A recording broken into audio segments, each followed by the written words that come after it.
Hello Mitra, today we are going to learn math second. बोर्डाला आलेला प्रश्न आहे. चार मार्काचा आहे. Given XLMT is a rectangle.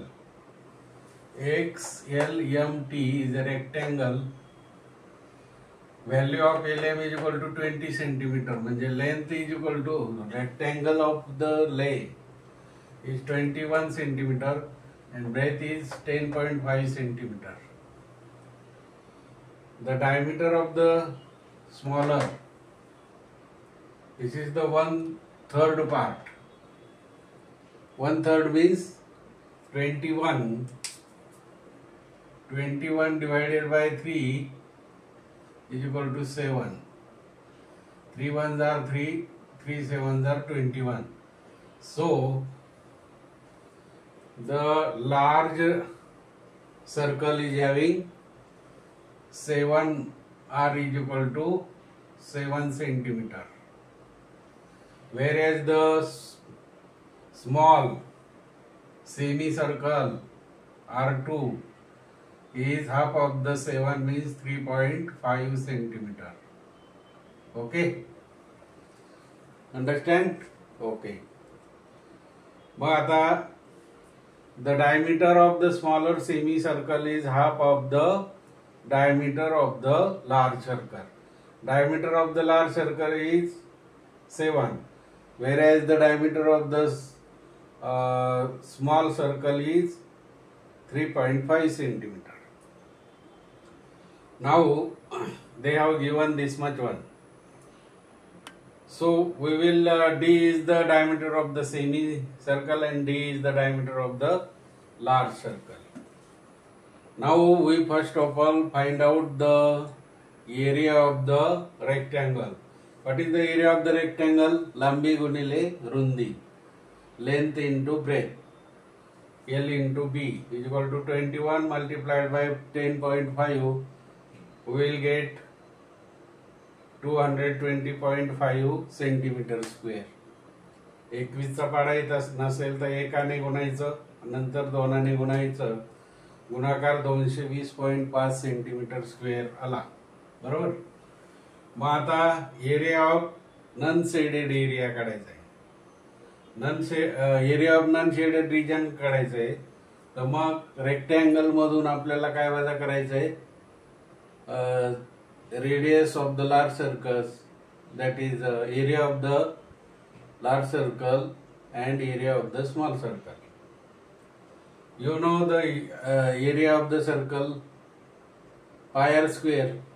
Okay, therefore pi r1 square plus pi r2 square, pi r1 220.5 minus in bracket pi r1 square मोठ्या वर्तुळाचं क्षेत्रफळ अधिक लहान वर्तुळाचं क्षेत्रफळ means pi r1 square plus pi r2 square. You know सामायिक common काढा. 220 हे जसं तसं minus 1/2 pi r1 square plus 1/2 pi r2 square. मग r1 चं किती दिलंय? 7/2 ब्रॅकेट स्क्वेअर प्लस 7चा वर्ग. मग आता कॉमन काय आले? 1/2 पाय 7चा वर्ग कॉमन आला. बरोबर.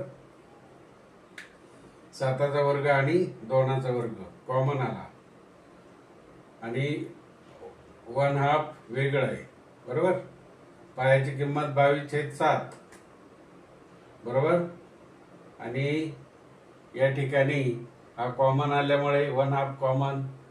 पायाची किंमत इथं 22/7 नंतर 7चा वर्ग आपण 2चा वर्ग म्हणजे 49/4 आणि कंसात काय राहिले? 1/4 अधिक 1, 1/4 अधिक 1, 4 × 1 4, 4 आणि 1 5/4 आले.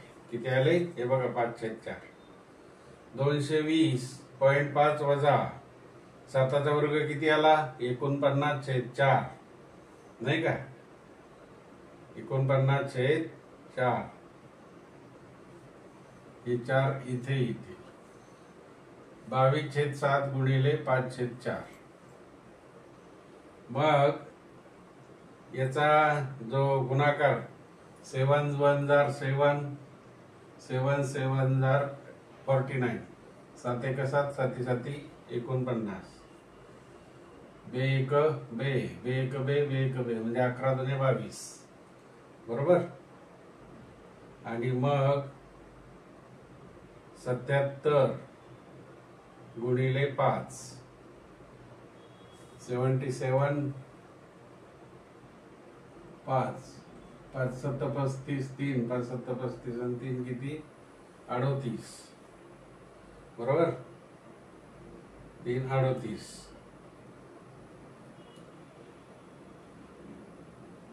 77 कसे आले 11 7 77 गुणिले 5 आणि भागिले 4. आता याला 300 4 7 28 4 8 32 4 9 36 खाली किती राहिले 4 9 36 2 4 6 24 एक राहिला बरोबर. नंतर 4 2 8 आणि 4 पंचे 20 याला 4 भागलं की नाही. बघा 4 कोणत्या 4 भागलं या 4 11 7 77 5 385 ला कितीने भागलं 4 96.25 आलं मित्र. मग आता 220.5 मधून 96.25 वजा करा नाही का.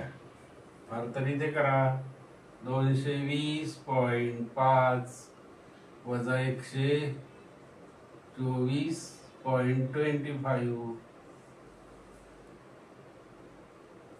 96 96.25 मग किती राहिले इथं 0 5 कॅरी 1 5 मधून 3 गेले 2 10 तून 6 गेले 4 1 12 तून 10 गेले हे 12 झाले 10 गेले 2 चला 1 2 तून गेले 124.25 सेंटीमीटर स्क्वेअर. म्हणजेच area of non shaded region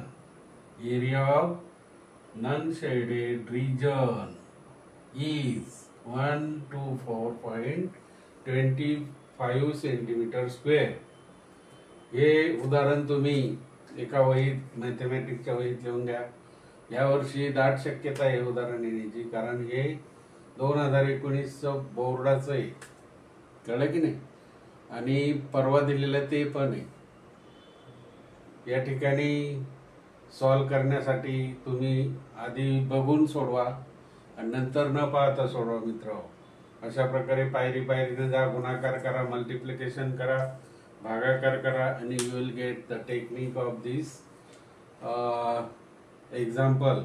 very important. Like करा, शेअर करा आणि सबस्क्राईब करा मित्र. हो ओके बाय.